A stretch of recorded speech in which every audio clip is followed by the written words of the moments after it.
নমস্কার দর্শক বন্ধু, আমি শ্রী মহাকাল আবারও চলে এসেছি একটি জ্যোতিষভিত্তিক আলোচনা নিয়ে।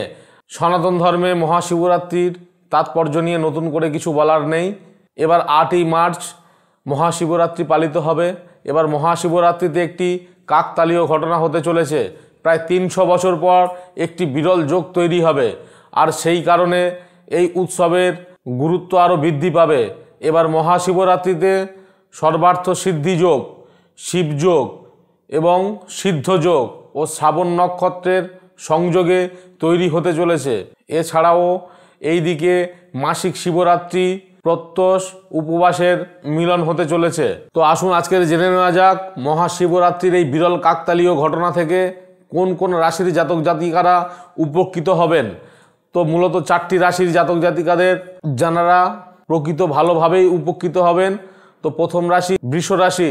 বৃষ রাশির জাতক জাতিকারা মহাশিবরাত্রি থেকে শুভ ফল পাবেন। আর্থিক অবস্থা ভালো থাকবে।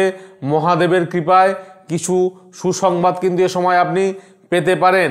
ব্যবসায় অগ্রগতি সম্ভাবনা প্রবল দেখা যাচ্ছে। এই সময়ে দাম্পত্য জীবনের সুখও কিন্তু আপনার ফিরে আসবে। এবারে সিংহ রাশির জাতক জাতিকারা মহাশিবরাত্রি থেকে সিংহ রাশির জাতক জাতিকাদের শুভ ফল সময়ের কিন্তু সূচনা হবে।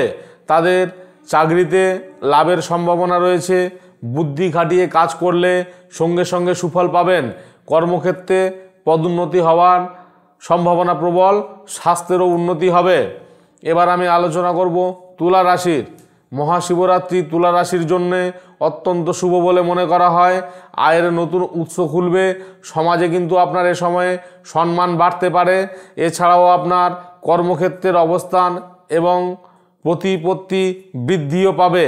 এ সময় যদি আপনি সঠিক ভরসাযোগ্য স্থানে বিনিয়োগ করেন সেক্ষেত্রে দীর্ঘমেয়াদী সুবিধা কিন্তু আপনি পাবেন।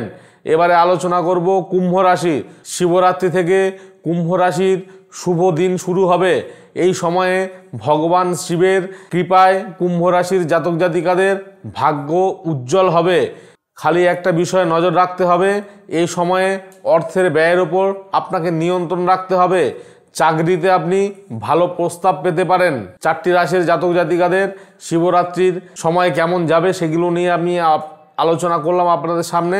আপনারা 12টি রাশির জাতক জাতিকাদের বলছি, আপনারা যদি এ সময়ে শিবের কৃপা পেতে চান তো শিবরাত্রির দিন আপনাকে উপোস করে বাবা শিবের মন্দিরে যেতে হবে এবং সেখানে গিয়ে যদি আপনি ত্রিপত্র বেলপাতা, তার সঙ্গে যদি আপনি একটু কাঁচা হলুদ এবং একটু মধু লাগিয়ে শিবলিঙ্গের ওপরে দিয়ে যদি একটু গঙ্গা জল ঢালতে পারেন, আপনারাও শিবের কৃপা পাবেন।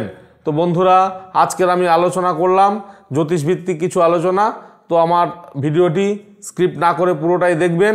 যদি কোনো রকম কোনো সমস্যা থেকে থাকে সেটি সরাসরি আমার সঙ্গে যোগাযোগ করে নেবেন।